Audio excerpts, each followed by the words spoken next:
Welcome to ZooBricks. My name is Maxine and I'm trying to build the world's largest Lego zoo. And today we are at Locomotion Museum, which is down in Durham, for the Shildon Brick Show, which is the largest free Lego show in the UK. And I'm actually exhibiting for the first time, and I brought along my zoo, of course. So I want to take you in and show you around. So the most amazing thing about this Lego show is that obviously we are standing in an actual train museum. And all of the Lego exhibits are actually wrapped around all the different trains. And the train that's been causing quite a lot of stir is the one that's over on the end there, which of course is the Flying Scotsman. What a cool way to display your Lego sets in front of that beast. So I'm just on the corner here, so that I've been getting a lot of attention, which is cool for the first time ever. And it's not just me that's the first time ever shower. We've got Chloe, who's got this theme park set. This is her first ever display as well. And then we've got a gentleman over here. This is his first time displaying too, which is really cool to see. So even if you've never been to Shildon Brick Show before, every year we tend to get new builders. How have you found your first ever brick show? It's great. I love engaging with the kids and the parents and stuff like that. It's just on the go all day. So it's lovely seeing the kids come up and inspired by some of the stuff you do, and yeah, love it. And what are you working on this morning? I'm toying with the idea of sticking a minifigure on the windmill, going round scared, seeing if that'll work. I love how you've organised all of your minifigures as well. Kind of organised. It's more organised than mine. Mine are all just in a Ziploc bag. So. Yeah, that's cool. Oh well, thank you very much. Thank you. So over here we've got like a winter display.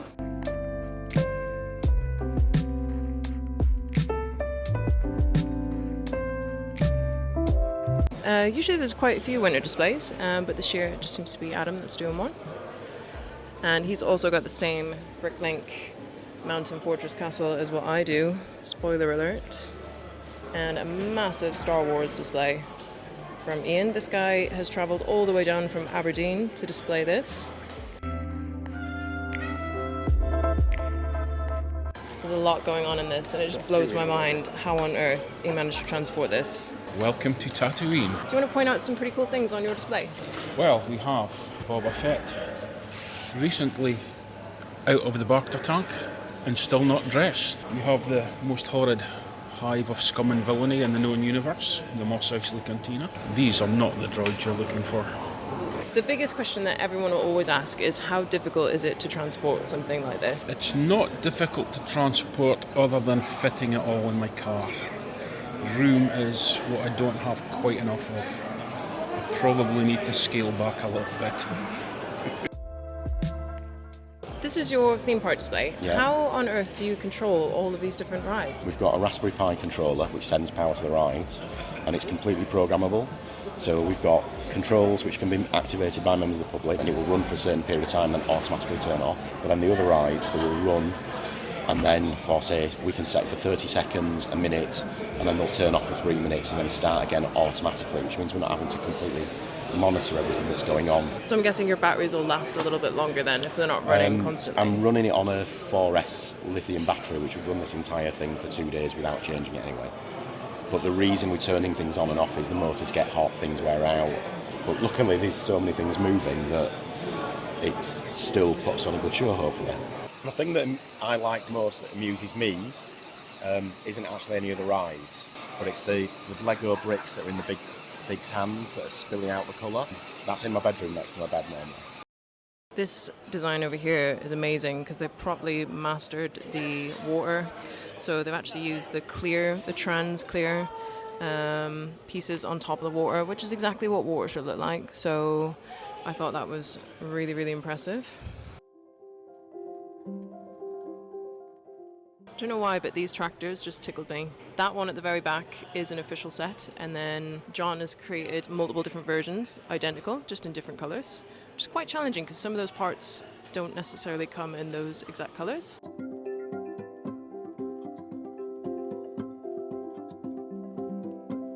The set is very, very bright when lit up. And we're just about ready to open. We've got people queuing at the door waiting to get in.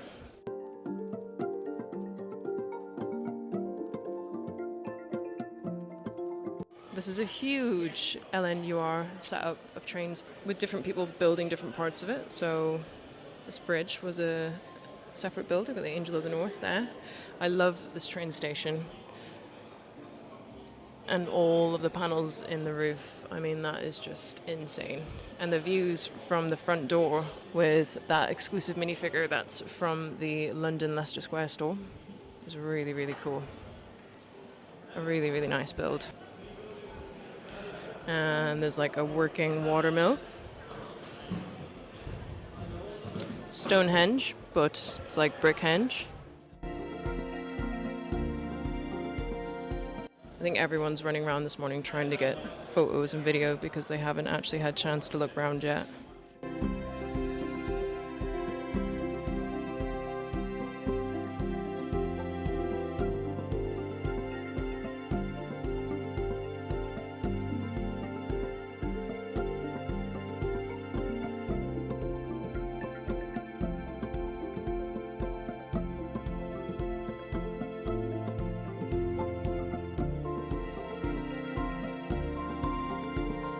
The majority of the displays are in the front of the museum this time. Last time there wasn't as many up here.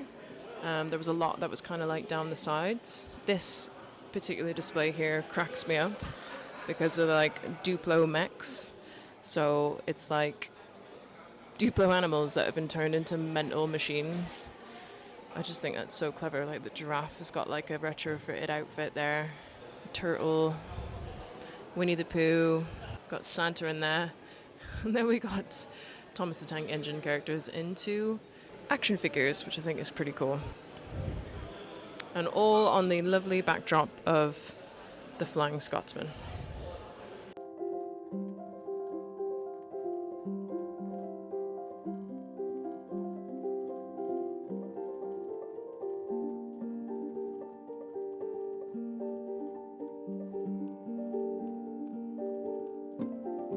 And then some massive cranes. This has to be the biggest, tallest thing that's here. This huge crane. I was watching him set it up yesterday and it looked like a bit of a nightmare.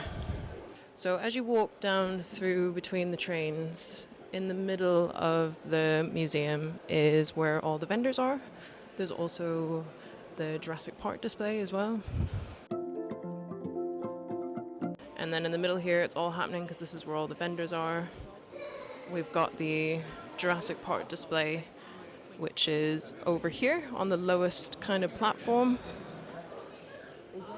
And this is the last time this is going to be displayed, which is really sad because it's an awesome display. And it even comes with a themed Jurassic Park man, which is just amazing.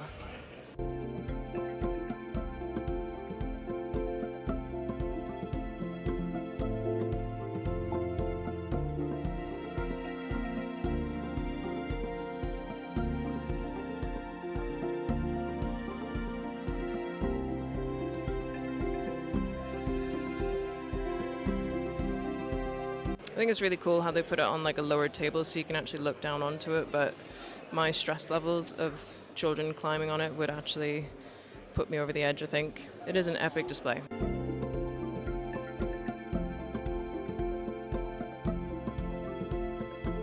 You look amazing. I love the stick as well. It's so cool. Thank you. So this is the last time that this is going to be displayed. It is. What does that make you feel? Happy because I haven't got to take so long to set it up, but a bit sad. It has been a passion building it, and we will be sorry to see it go, but move on to bigger and better things, hopefully. We've already got a life-size statue of Maleficent done, ready for next year. She's already ready to go, and we are now just sourcing parts for, believe it or not, 2026 when we're doing War of the Worlds on the same scale as this. Oh, well, I absolutely love this build. It's one of my thank you. favourites, so thank you so much for doing it. No, thank you. Thanks for having us. Yeah, have an awesome last day. Thank you very much, Claire. Thank you. Bye.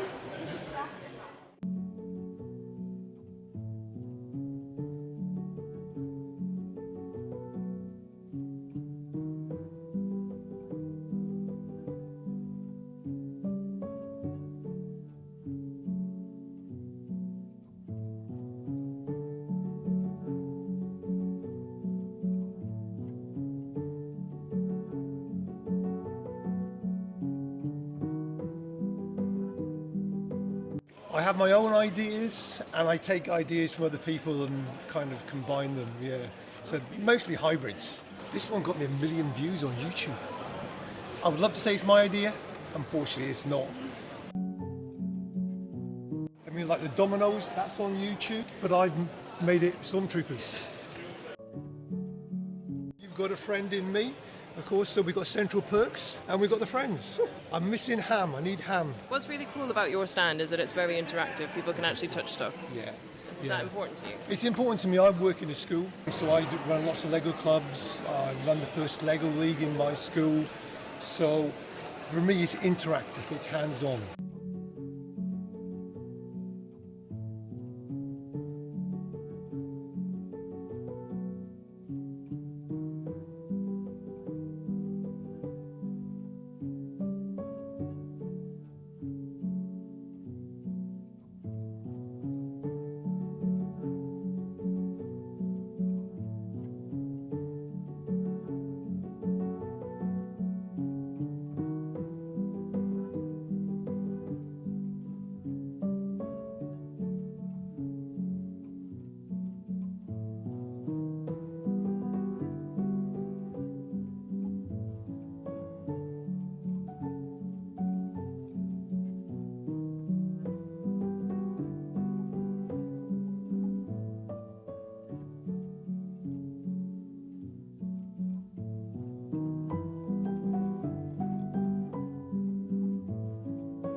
I love Friends, the colour, all the different type of designs they have, and for years I've done a small or bigger version of a Heart Lake City, and I just wanted to do something different. One of our fellow builders, Faye, suggested, why don't you do Friends Space? And I looked and thought, this is really cool. So I said I could make my own Moonbase Alpha from the show.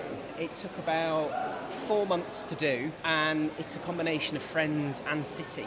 But I wanted to put a few extra things in there. My favourite thing is the alien forest. There's lots of different elements. There's some Ninjago pieces in there that aren't so common. There's some like weird and wonderful Technic bits. The thing I do is I like to design displays which are based on actual sets you can buy. So the pods, they are a combination of 2 Friends sets. And there's various other city sets which I've friendsified with colour. Because I think some of the things you see at shows are wonderful. The mocks are absolutely inspiring. But sometimes they can be a bit of out of reach for people, depending on parts, finance, whatever. So I always think it's quite nice to say this is what you can do with stuff you can readily and easily buy.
So I'm inspired to do builds based on personal things. So it's always about what's personal to myself.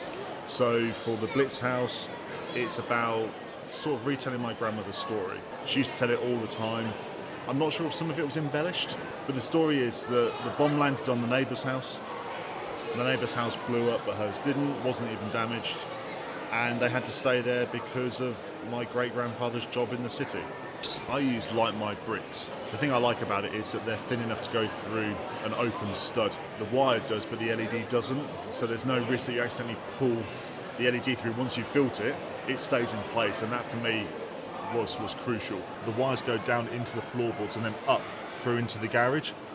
and then you can just release the battery from there. The power outage is also really, really decent on them. So that's lasted about 6 or 7 shows now, and it lasts throughout the day. The Wicker Man, I absolutely adore the film.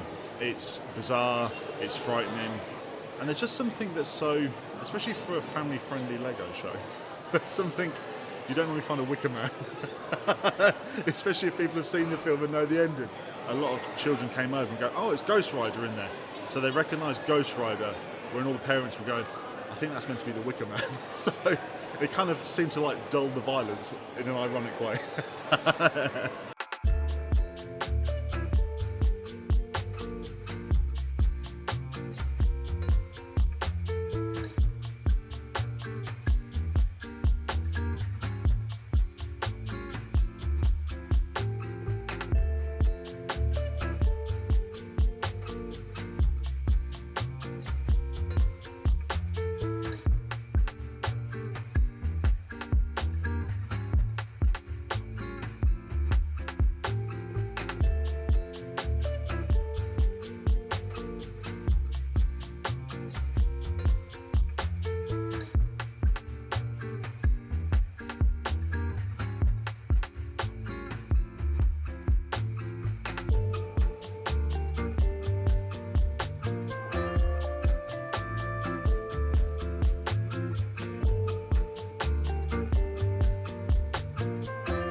So this is a narrow gauge railway that Lego don't actually do.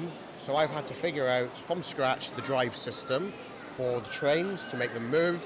So for start, the track is narrow gauge. It's also 3D printed by a company called ZooBricks. They're based in Europe. Lego don't actually do narrow gauge to that extent. So I'll just demonstrate. So at the moment, the train is in the station just now. When it leaves, a little sensor in the second coach will look for a green tile and speed up. When it gets around there, it will see the yellow tile slow down, and when it goes back to the station, hits the red tile, it will stop for 15 seconds and then start all over again. This thing's a totally automatic, and just leave it running and go do other stuff as well. I think this is great that there's a museum I'd never been to before that can come every year because of this show. I love it a lot.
This is Sleeping Beauty's castle, based on the Disneyland Paris model. My favourite castle out of all of the Disney castles. Obviously we're in the run-up to Christmas, so naturally we've got a Christmas parade with Santa and his elves and gingerbread people and all that jazz. So this is our Toy Story float, featuring all of the characters out of Toy Story. What's the most frustrating thing about your Lego build? Most probably when you've got a massive crowd looking at your parade and the batteries run out, or you have a malfunction and a Technic gear comes off and it makes a really scary noise and everybody's going, oh my god, what's going on at Disney? And catastrophe strikes. Earlier, one of the floats just came apart into 1,000 pieces in my hand and the whole place went silent. But that's part of the course of displaying and being a Lego builder. But the good news is Lego goes back together, right? We're also working on Monsters Inc. factory. We're moving doors, and also It's a Small World with lots of friends, micro dolls, and also water, lots and lots of water.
So we've got armed with remote controls here. They're dual, so they work 2 rides at once, and each ride has a motor, a battery box, and it's on an infrared system as well. And they control the speed, so at the moment we've got the swing set, and that works at different speeds, so they can go right out to 90-degree angles, but at the moment the hot air balloon is flying pretty close, so we've got it on a slower speed. I have thoroughly enjoyed it, yeah. Can't wait to come back bigger and better next year.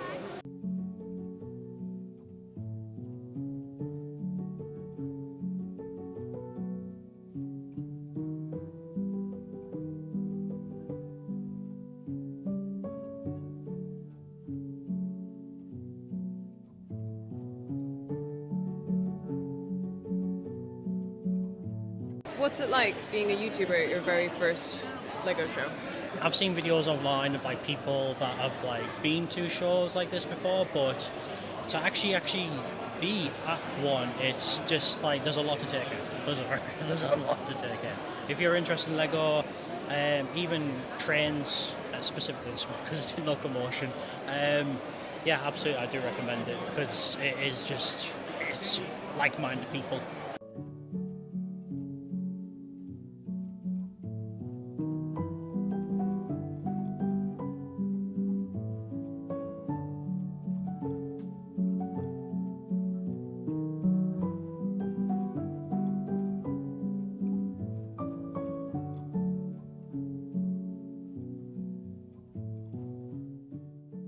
It's going really well. We're really pleased with it. We had about 2,000 people through the door yesterday. We're hoping for the same again. It's always one of the biggest Lego events in the Northeast, and it's so far so good, yeah. We get such a good reaction when we bring all our exhibitors together at these shows, and everybody loves seeing them. So at each show we get new members, so let's hope we get another 10 years out of it as well. The next big show will be the Discovery Show in Newcastle in May, dates TBC. It's the social atmosphere of all the exhibitors and the volunteers and the traders all coming together and enjoying themselves, putting on a great show for the punters that come through the door, and just everybody really enjoying the joy of Lego. The token thing's really cool. So we have these individual tokens of appreciation, and they're all very unique. Each exhibitor is asked to bring some tokens and give them to exhibits that they really like as a token of appreciation. And everybody comes up with something which is unique to them. I'm called Jules, so this is a J. Hi. and if you get a token, then you can be sure that your exhibit has really pleased another exhibitor, which is always a nice thing to know. Thank you so much for all your efforts putting this show on. Like, I've really enjoyed it. It's my first time, so thank you. Thank you for coming. We're really pleased you've come. We're really pleased with your layout. Your exhibit is fantastic. Thanks for coming. Thank you so much. Awesome.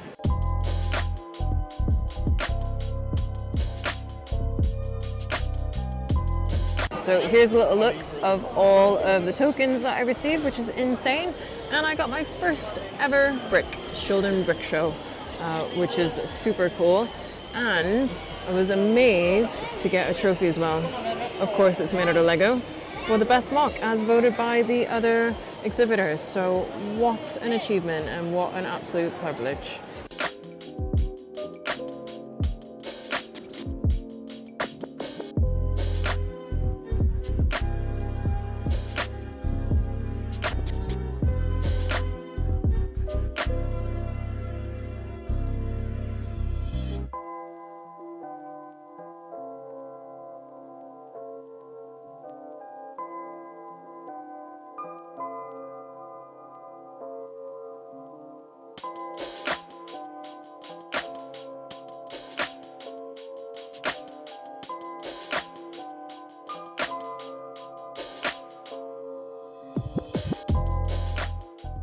It's been a great show. We've had over 4,000 visitors here, and it's been really, really greatly received and an awesome first show for me.